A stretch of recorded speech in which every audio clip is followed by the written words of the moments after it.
మనం చూస్తుంది ఇది ఖచ్చితంగా రెడ్ బుక్ పాలనే. మన రాష్ట్రంలో జరుగుతుంది రెడ్ బుక్ పాలన మాత్రం జరుగుతుంది. ఏ సంక్షేమం ఏమి జరగట్లేదు. వాళ్ళు ఇచ్చిన వాగ్దానాలన్నీ పోయినాయి.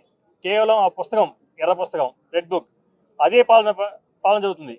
అందులో భాగంగానే నిన్న హరికృష్ణని పొద్దున 6ంటికి ఎత్తుకుపోయి అసలు ఏ పోలీసు వెహికల్ యూజ్ చేయకుండా వేరే వెహికల్, అంటే వాహనము ఎవరికి తెలియకూడదని, అసలు అంటే వాళ్ళ పేరెంట్స్ వెనక ఫాలో అవ్వకపోతే ఎక్కడ తీసుకెళ్ళిపో తెలిసేది కాదు మనకి. వేరే వెహికల్లో తీసుకెళ్ళి స్టేషన్లో పెట్టకుండా స్టేషన్ కాంపౌండ్లో పక్కన వేరే గదిలో పెట్టి చిత్రహింసలు పెట్టారు. అది ఎట్లా ఉంటుందంటే 3rd డిగ్రీ టార్చర్ అంటే కర్రం పెట్టి దాని మీద నించోబెట్టి తొక్కడం అంటే నరకం ఉంటుంది. అంత టార్చర్ని అతని భరించాలంటే నిజంగా అతను ఎంత టార్చర్ పడి ఉంటారో మనకు తెలుస్తుంది. అవి బయటికి వాతలు ఉండని టార్చర్, అది పోలీసు టార్చర్ అంటారు. ఆ 3rd డిగ్రీ టార్చర్ పెట్టి వైసీపీ కార్యకర్తలని భయాందోళనకి గురి చేస్తున్నారు. ఖచ్చితంగా ఇది ఫస్ట్ టైం కాదు. మొన్న కృష్ణవేణి గారిని ఇంతే ఇక్కడే అదే సిఐ అరెస్ట్ చేశారు. మన రాష్ట్రంలో ఎప్పుడు ఎవరు చూడండి బయట గేటుకి వెడిలేయటం, ఇది ఎప్పుడు ఎవరు చూసినారు. ఆ రోజు మనం కోర్టుకి వెళ్ళాం, దానికి అప్పుడు యాక్షన్ తీసుకుంటే ఇది కొంచెం తగ్గేది. ఇంతగా యాక్షన్ కూడా తీసుకోలేదు.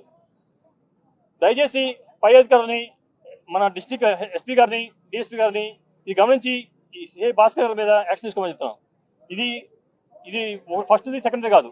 ఇంతకుముందు పిండియల సైదాన్ని కూడా అంతే కొట్టారు. వికలాంగులను చూడకుండా అతని మీద కూడా అదే రీతిలో దాడి చేశారు. కనీసం నేను నడవలేనన్నా, నా కాలు బాగలేదు, నాకు నడకలేదు అన్న వదలకుండా కొట్టారు. అప్పుడు ఇంతే. ఇది డిపార్ట్మెంట్ మొత్తం ఆ రెడ్ బుక్ పాలన నడుస్తుంది. ఇప్పటికైనా మారి ఆ రెడ్ బుక్ పాలన వదిలిపెట్టి వాళ్ళు ఇచ్చిన ప్రామిసులు, సూపర్ 6 అన్నారు, సూపర్ 7 అన్నారు, అవన్నీ గాలికి వేశారు. వాటి గురించి చూడమని చెప్తున్నాను. ఇంకోటి, మొన్న జరిగిన ఎలక్షన్లో కొంచెం వాళ్ళ ఊళ్ళో జరిగిన గొడవల్లో కొన్ని పాత బైకులు తగలబడి దానికి నష్టపరిహారంగా 40 లక్షలు కట్టమని అడుగుతున్నానంట. అందులో భాగంగానే సీఏ గారు మీకు పిలిచి బెదిరించి, లేదంటే మీ నాన్ని టార్చర్ చేస్తాను, నువ్వు కాకపోతే మీ ఫ్యామిలీ టార్గెట్ చేస్తాము, నేను ఎక్కడ వదిలిపెట్టను, నువ్వు ఎంత దూరం పైన పోతావు, మీ ఫాదర్ ఉన్నారు, మీ మదర్ ఉన్నారు, నువ్వు ఎక్కడైనా మీ ఫ్యామిలీని టార్చర్ చేస్తామని బెదిరించారంట.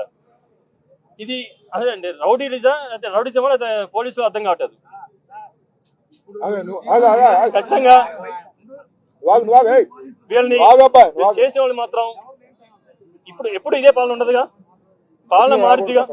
ఖచ్చితంగా మళ్ళీ ఈ పోలీస్ డిపార్ట్మెంట్ మళ్ళీ నెక్స్ట్ గవర్నమెంట్ పనిచేయాలిగా. ఖచ్చితంగా జగన్ ఇచ్చిన మాట, జగన్ అందరికి ఇచ్చిన మాట, మన వైఎస్ఆర్ కుటుంబ సభ్యులు కార్యకర్తలు ఎవరైనా సరే ఇప్పుడు చేసిన టార్గెట్ వాళ్ళు చేసిన అన్ని గుర్తుంచుకోండి.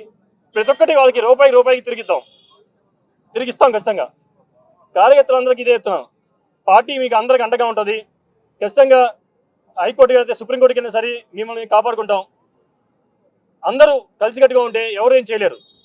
మనం ఇక ముందు ఈ స్టేజ్ ఏ వచ్చిందంటే తెగించి ముందుకెళ్ళాల్సిన స్టేజ్ వచ్చింది.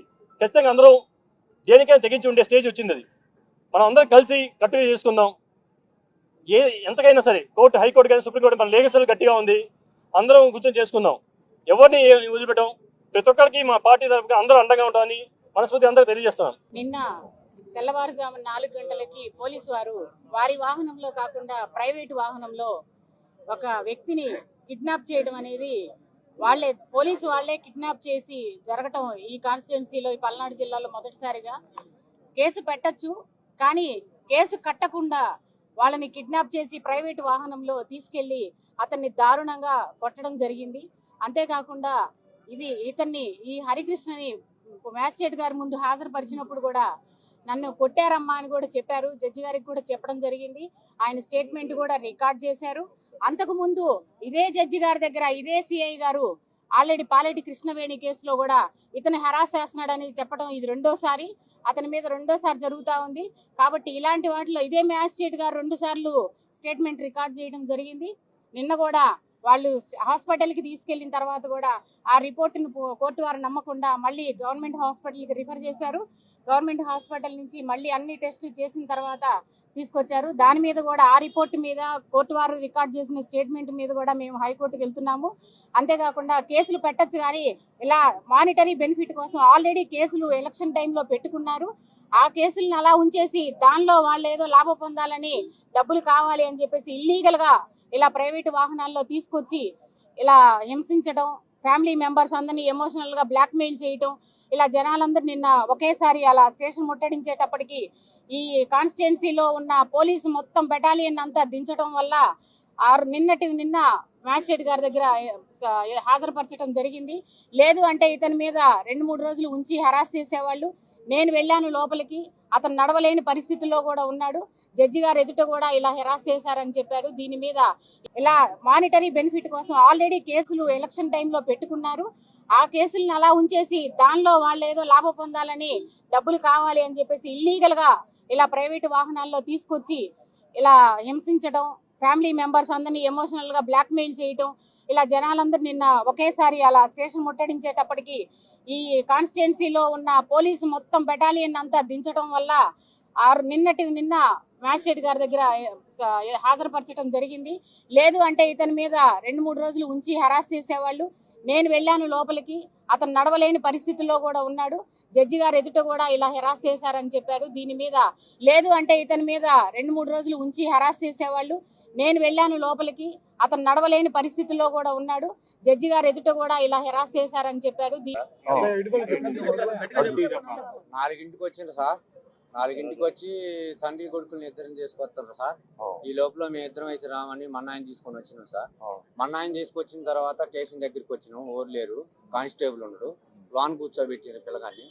మన్నాయి నేను ఇంటికి పోయి స్నానం చేసి వస్తానని మన్నా ఇంటికి వెళ్ళాడు. నేను పిల్లగాడు లోన్ నుండి నేను బయట కూర్చున్నా సార్. ఈ లోపల సీఏ గారు మన్నాయి బాబు నేను భరణ వచ్చిండు సార్. రావటం అని పట్టుకురండి అన్నాడు సార్. పిల్లగాన్ని పట్టుకొచ్చి నన్ను ఒక ఇద్దరు పట్టుకొని ఎంఆర్ఆర్ ఆఫీసులో అవతల పూచబెట్టాడు సార్. పూచబెట్టాలకే పిల్లగాన్ని లోనకి తీసుకెళ్ళాను. నానా ఖాళీ దాని కింద పడి కేకేసిండు. నేను వాళ్ళిద్దరిని నెట్టుకొని వెళ్ళిపోయి వాటేసుకున్నా. పడతానికి వెళ్ళే సార్ అని సీఏ గారిని 2 చేతులు ఎత్తి దండం పెట్టా సార్. దండం పెట్టినా వదిలిపెట్టలేదు సార్. నన్ను ఒక ఇద్దరు పట్టుకోవటం, నా కొడుకుని కొట్టడం సార్. నా ముందే కొడతాడు సార్. దన్నాలు దశకాలు పెట్టినా వదిలిపెట్టలేదు సార్ సీఏ గారు. కాళ్ళ మీద ఇద్దరు కూర్చుర్రు, ఒక ఇద్దరు కొట్టడం. కాళ్ళ మీద ఇద్దరు కూర్చోవడం, కొట్టడం. నేను ఏడ్చినా కానీ వదిలిపెట్టలేదు సార్ సీఏ గారు. అదే నుంచి జరిగింది సార్.